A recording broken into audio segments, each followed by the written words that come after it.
Mambo yote mliofundishwa kuhusu kujitibu nyumbani ni ya uongo, na leo nitawaambia ukweli ambao umefichwa kwa miaka mingi.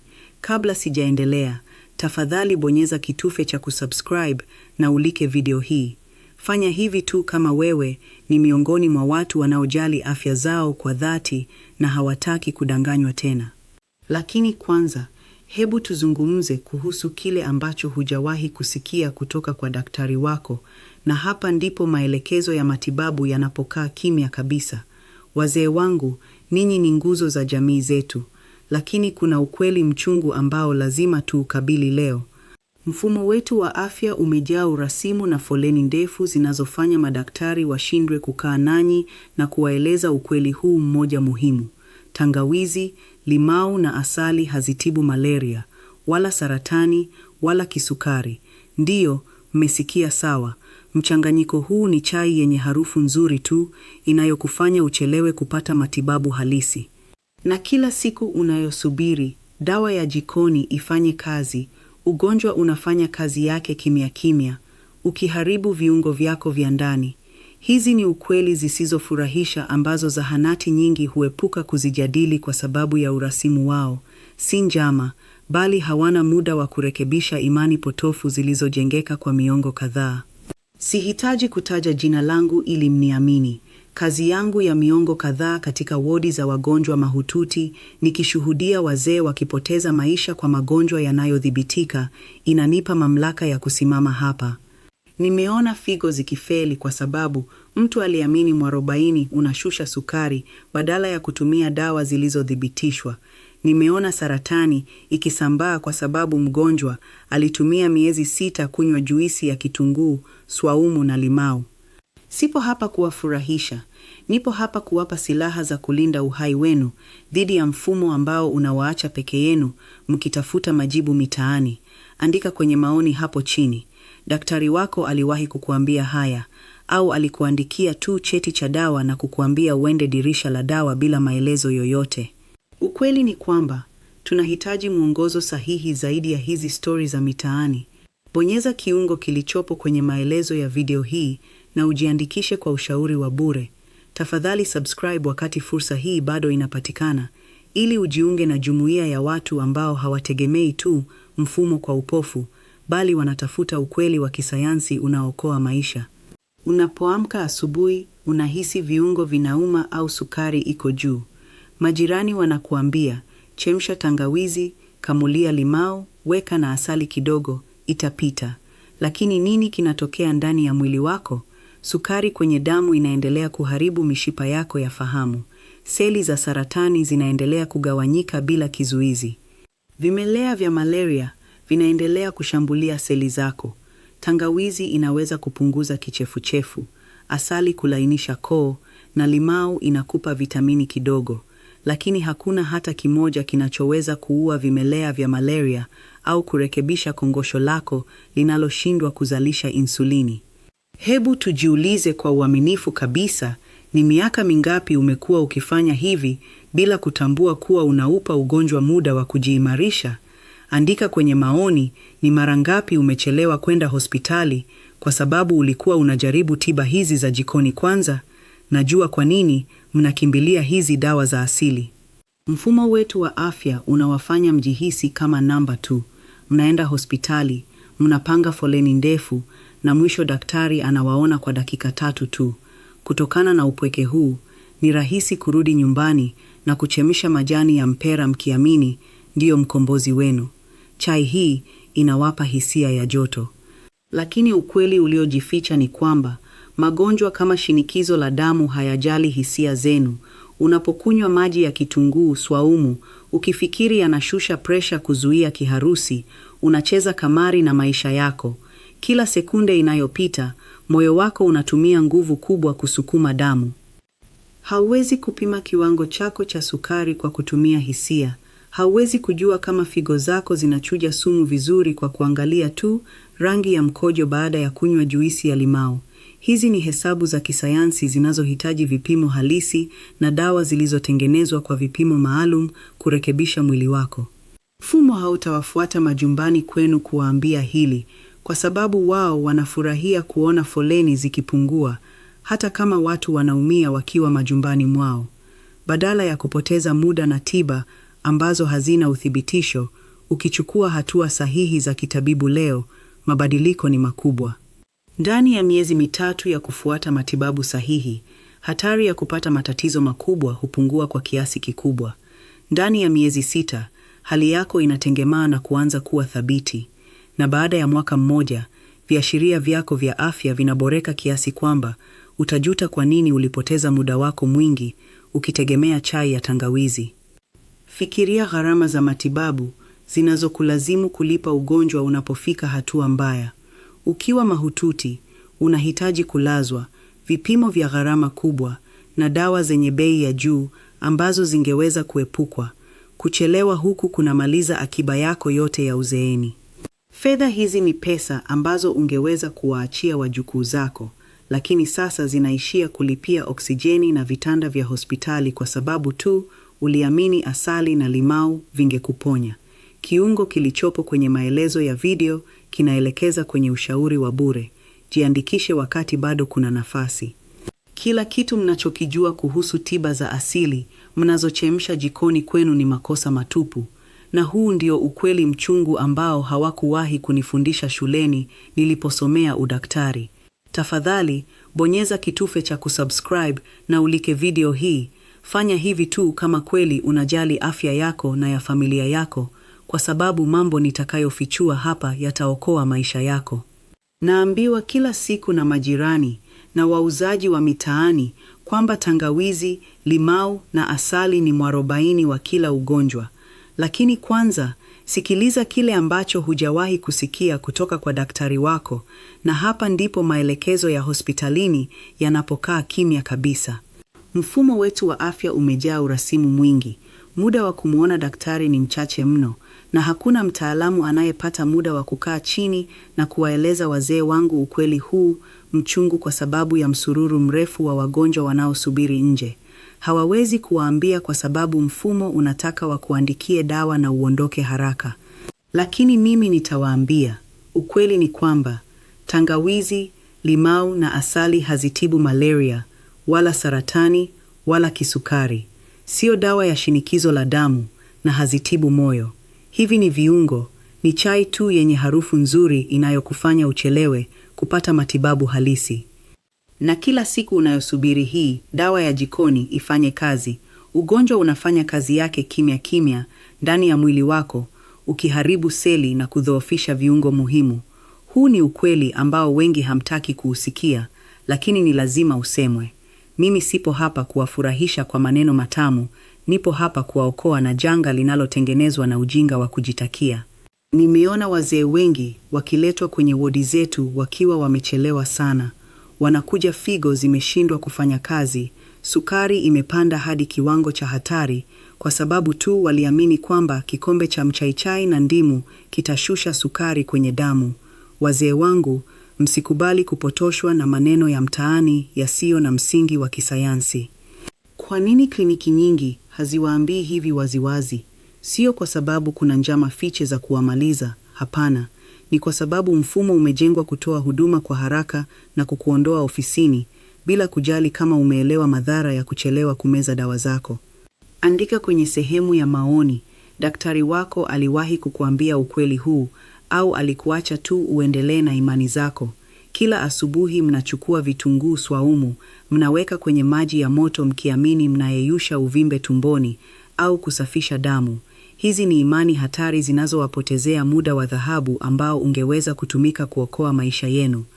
Chai hizi na mchanganyiko wa viungo hivi ni vizuri kwa kuburudisha koo na kuongeza joto mwilini wakati wa baridi, lakini hazina uwezo wowote wa kuua vimelea vya malaria kwenye damu yako, wala kurekebisha seli mbovu zinazosababisha saratani. Magonjwa haya hayaogopi harufu ya tangawizi, yanaogopa tiba sahihi inayotolewa kwa wakati. Ni muhimu sana kusimama sasa hivi na kutafakari mwelekeo wa afya yako. Bonyeza kiungo kilichopo kwenye maelezo ya video hii na ujiandikishe kwa ajili ya ushauri wa bure. Hii ni fursa yako ya kupata mwongozo sahihi bila gharama yoyote. Pia, hakikisha una subscribe wakati hii bado inapatikana, ili tuendelee kujenga jamii ya watu ambao hawakubaliani tu na kila wanachoambiwa na mfumo bila kuhoji.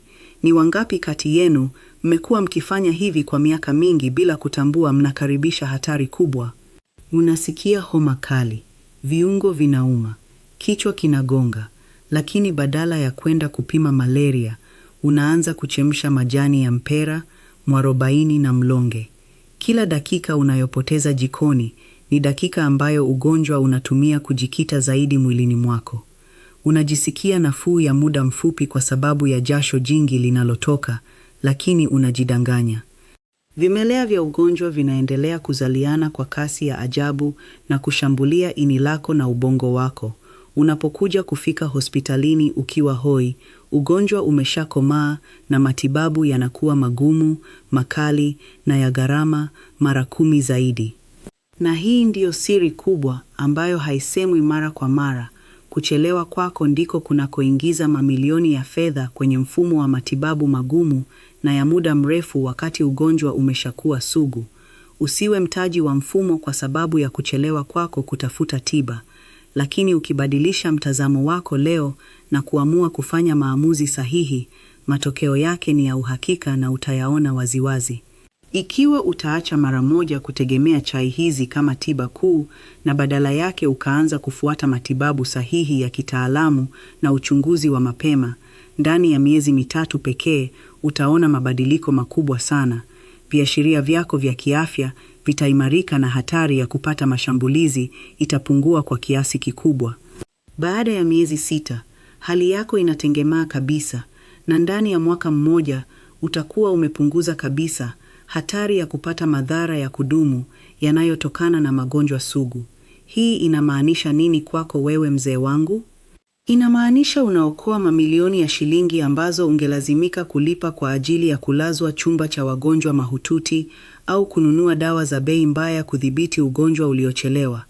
Hizi ni fedha ambazo unaweza kuwaachia wajukuu zako, zikawasaidia kwenye elimu yao na maisha yao badala ya kuishia kwenye bili za hospitali ambazo zingeweza kuepukika kirahisi. Afya yako ni wajibu wako wa kwanza, na maamuzi unayofanya leo ndiyo yatakayoamua ubora wa maisha yako ya uzeeni. Kiungo kilichopo kwenye maelezo kinakupeleka kwenye ushauri wa bure. Jiandikishe wakati bado kuna nafasi. Acha kucheza kamari na maisha yako kwa kutegemea tiba za jikoni zinazopoteza muda wako wa thamani. Kila kitu mnachokijua kuhusu tiba za asili na magonjwa sugu ni makosa matupu, na wengi wenu mnaelekea katika hatari kubwa huku mkitabasamu. Tafadhali bonyeza kitufe cha kusubscribe na kulike sasa hivi. Fanya hivi tu kama kweli unajali afya yako na unataka kuishi maisha marefu yenye ubora. Lakini kwanza, kile ambacho hujawahi kusikia kutoka kwa daktari wako, kile ambacho wanaficha si kwa sababu ya njama, bali kwa sababu ya mfumo wetu uliojaa urasimu na foleni ndefu zinazowafanya wakose muda wa kuketi na wewe. Ukweli mchungu ni huu: tangawizi, limau na asali hazitibu malaria, wala saratani, wala kisukari. Ni chai yenye harufu nzuri tu, inayokufanya uchelewe matibabu halisi. Kila siku unayosubiri dawa ya jikoni ifanye kazi, ugonjwa unafanya kazi yake kwa kasi ndani ya mwili wako. Mfumo wa afya umejaa mapungufu. Madaktari wamezidiwa na hawana muda wa kukueleza kwa kina kwa nini kutegemea mchaichai, mdalasini na habat soda kama tiba mbadala ya magonjwa sugu ni kujiweka kitanzini. Wanakuandikia cheti na kukuambia uende dirisha la dawa, wakikuacha ukiwa na maswali mengi kuliko majibu. Mzee wangu, unapojaribu kutibu sukari iliyopanda kwa kutumia juisi ya utomvu wa mwarobaini au kitunguu swaumu, unaupa ugonjwa nafasi ya kutafuna mishipa yako ya fahamu kimya kimya. Hii ndiyo siri ambayo hawawezi kukuambia waziwazi wakiwa wamechoka baada ya kuona wagonjwa 100 kwa siku. Nimekuwa katika taaluma hii kwa miongo kadhaa, nikisimama kwenye vyumba vya wagonjwa mahututi na kushuhudia matokeo ya kutisha ya upotoshaji huu. Sijali kama maneno yangu yatawaudhi baadhi ya watu, lakini niko hapa kukuambia ukweli utakaokoa maisha yako. Andika kwenye maoni, daktari wako aliwahi kukuambia ukweli huu mchungu? Au alikuacha uendelee kuamini kwamba kikombe cha tangawizi na ndimu kitayeyusha uvimbe au kusafisha damu yenye vimelea vya malaria? Mfumo hautaki ujue kwamba kuchelewa huku ndiko kunakozalisha wagonjwa sugu wanaohitaji matibabu ya gharama kubwa baadaye. Subscribe wakati ukurasa huu bado upo hewani. Jiunge na jamii ya watu wasiokubali kufuata mfumo kibubusa na wanaotaka kuchukua hatua madhubuti juu ya afya zao. Sisi ni kundi la watu wanaotafuta majibu sahihi na ya kisayansi. Bofya kiungo kilichopo kwenye maelezo ya video hii na ujiandikishe kwa ajili ya ushauri wa bure. Unahitaji kuelewa jinsi mwili wako unavyofanya kazi unapozeeka na kwa nini kongosho lako halitapona kwa kunywa maji ya moto yenye unga wa manjano. Ninaongea na wewe mzee wangu, ambaye umeitumikia nchi hii na familia yako kwa jasho na damu. Hustahili kumaliza miaka yako ya uzeeni ukiteseka kwa sababu tu ulikosa taarifa sahihi. Dawa za hospitalini zilizothibitishwa zinaweza kuwa na madhara madogo madogo. Ndiyo, lakini madhara ya kuacha magonjwa kama shinikizo la damu yatawale mwili wako ni kiharusi, upofu na figo kufa kabisa. Ni miaka mingapi umekuwa ukifanya makosa haya bila kutambua? Ni mara ngapi umeamka asubuhi na kujisikia mnyonge, kisha ukaamua kujitibu kwa kuchemsha majani ya mpera au mlonge, ukiamini unashambulia ugonjwa, kumbe unaupa muda wa kusambaa? Kila saa unayopoteza ukitegemea tiba hizi za jikoni, seli zako zinaharibiwa. Lakini kuna habari njema ikiwa utaamua kubadilika leo. Hatuhitaji miujiza, tunahitaji sayansi na maamuzi sahihi. Ukianza matibabu sahihi yaliyothibitishwa, yale yanayolenga kiini cha tatizo badala ya kupunguza dalili tu kwa muda, mabadiliko ni ya uhakika. Ndani ya miezi 3 ya kufuata ushauri sahihi wa kitabibu na kutumia dawa zako kama inavyotakiwa, hatari ya kupata shambulio la moyo inazidi kupungua kwa kiasi kikubwa. Ndani ya miezi 6, hali yako inatengemaa, shinikizo lako la damu linakuwa tulivu na viashiria vya magonjwa kwenye vipimo vyako vinaboreka sana. Baada ya mwaka mmoja, mwili wako unakuwa imara zaidi, unarudisha nguvu zako na unaweza kufurahia usingizi mnono bila hofu ya kuamka na kiharusi au kupoteza fahamu kutokana na kushuka au kupanda sana kwa sukari. Huu sio uchawi, ni matokeo ya kuupa mwili wako kile unachohitaji hasa, na sio kile ambacho majirani au wauzaji wa mitishamba mitaani wanakuaminisha. Mfumo wa matibabu unaweza kuwa na mapungufu, lakini sayansi ya msingi ya kuokoa maisha yako ipo wazi na inafanya kazi ukiamua kuitumia kwa usahihi badala ya kujidanganya.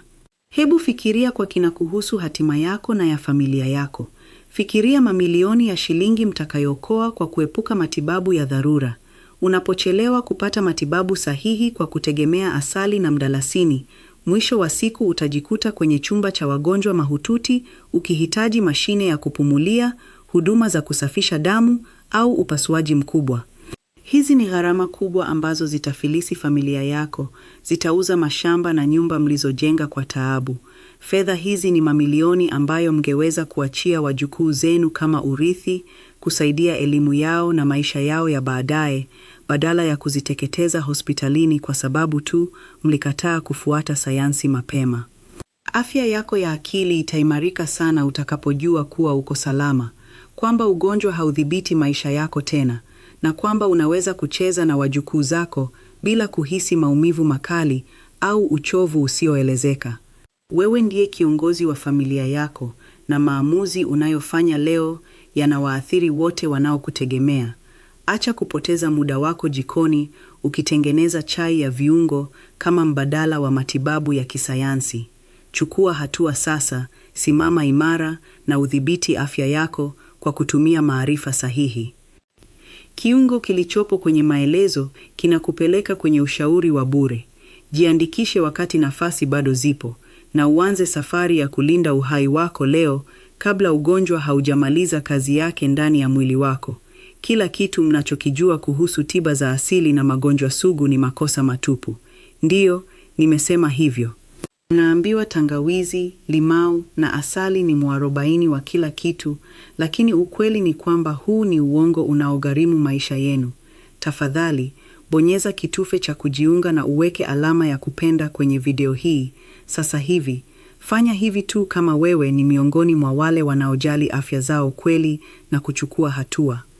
Mfumo wetu wa afya umejaa urasimu, msongamano, na madaktari hawana muda wa kukaa na wewe kuelezea ukweli huu mchungu. Wanakupa cheti cha dawa na kukuita mgonjwa anayefuata. Lakini kwanza, hapa kuna kile ambacho hujawahi kusikia kutoka kwa daktari wako, kile ambacho miongozo ya matibabu inakaa kimya. Tangawizi, limau na asali hazitibu malaria, wala saratani, wala kisukari. Hii ni chai yenye harufu nzuri tu inayokufanya uchelewe matibabu halisi. Kila siku unayosubiri dawa ya jikoni ifanye kazi, ugonjwa unafanya kazi yake kimya kimya ndani ya mwili wako. Hatuzungumzii njama hapa, tunazungumzia ukweli kwamba vituo vya afya havina rasilimali za kutosha kutoa elimu ya kina ya kuzuia magonjwa. Hivyo mnajikuta mkitafuta faraja kwenye vikombe vya chai. Unapokunywa mchanganyiko huo, ukidhani unashusha sukari au kuua seli za saratani, unapoteza muda wa dhahabu ambao ungeweza kutumika kuokoa viungo vyako. Ukweli huu unauma, lakini ni lazima usemwe waziwazi. Wengi wenu mmeacha kumeza dawa zilizoidhinishwa mkiamini kwamba mchanganyiko wa kitunguu swaumu na asali utafanya miujiza. Andika kwenye sehemu ya maoni, daktari wako aliwahi kukuambia haya kwa uwazi kiasi hiki, au alikuacha tu uendelee na imani yako kwa sababu hana muda wa kubishana? Mfumo wetu wa matibabu umejengwa kushughulikia matatizo pale yanapokuwa mabaya sana, sio kuzuia yasifikie huko. Hii ndiyo maana ni muhimu sana kuchukua hatua sahihi sasa. Bofya kiungo kilichopo kwenye maelezo ya video hii na ujiandikishe kwa ajili ya ushauri wa bure. Pia hakikisha unajiunga na idhaa hii wakati fursa hii bado ipo. Jiunge na jamii ya watu ambao hawategemei tu mfumo kwa upofu, bali wanatafuta ukweli wa kisayansi. Kisukari hakiyeyushwi na limau. Presha haishuki kwa kutafuna majani ya mwarobaini pekee huku ukipuuza ushauri wa kitabibu. Magonjwa haya yanahitaji usimamizi wa kisayansi. Dawa za jikoni zinaweza kusaidia kupunguza kichefuchefu au kutuliza koo, lakini hazina uwezo wa kurekebisha seli zilizoharibiwa na magonjwa sugu.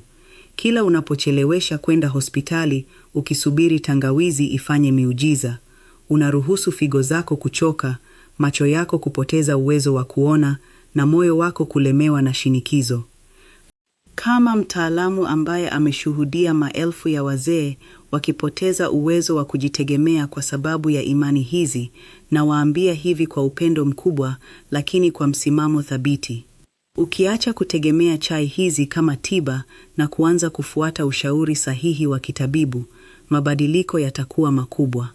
Ndani ya miezi 3 tu, hatari ya matatizo ya ghafla hupungua kwa kiasi kikubwa. Baada ya miezi 6, hali yako inatengemaa na viashiria vyako vya afya kwenye vipimo vinaimarika sana. Na baada ya mwaka mmoja, utakuwa na uhakika wa maisha yenye ubora bila hofu ya kulazwa kila mara. Fikiria gharama za matibabu ya dharura, gharama za kulazwa chumba cha wagonjwa mahututi na kununua madawa ghali kwa sababu ulichelewa. Kuwahi matibabu kutakuokoa mamilioni ya fedha.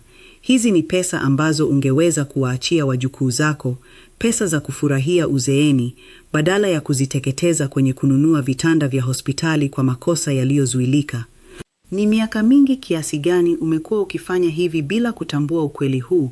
Umekuwa ukijinyima na kujitesa kwa kunywa michanganyiko mikali inayochubua tumbo lako, ukiamini unajitibu kwa nguvu, kumbe unajiongezea vidonda vya tumbo visivyopona. Magonjwa yanakula mwili huku, wewe ukinywa chai, ukisubiri miujiza ambayo haitakuja kupitia jikoni kwako. Sipingi matumizi ya viungo vyetu vya asili. Tangawizi ina viinilishe vizuri, asali ina nguvu ya kiasili, na limau inatoa vitamini muhimu sana. Lakini viungo hivi ni chakula, sio mbadala wa dawa za magonjwa hatari. Usiruhusu urasimu wa hospitalini ukufanye ukate tamaa ya kutafuta vipimo sahihi na matibabu yaliyothibitishwa. Mfumo unaweza kuwa mgumu, madaktari wanaweza kuwa wachache, lakini afya yako ni jukumu lako la kwanza. Usikubali kudanganywa na watu wanaouza matumaini ya uongo kwenye chupa za plastiki mitaani. Tumia akili yako, fuata sayansi, na ulinde mwili wako. Matibabu ya kisasa pamoja na lishe bora ndiyo siri pekee ya kuzeeka vizuri. Magonjwa hayana huruma na hayajali ulikunywa lita ngapi za asali na tangawizi. Yakipata nafasi, yatashambulia bila onyo. Chukua hatua madhubuti leo. Fanya vipimo vyako mara kwa mara. Meza dawa zako kama ulivyoelekezwa na wataalamu, na utumie viungo vya asili kama sehemu ya chakula chako, sio kama kinga ya kuzuia kifo au ulemavu. Kiungo kilichopo kwenye maelezo ya video hii kinakupeleka kwenye ushauri wa bure. Jiandikishe wakati bado kuna nafasi. Maisha yako ni ya thamani sana kwetu. Usiyaweke rehani kwa majaribio ya jikoni ambayo hayana uthibitisho wa kisayansi.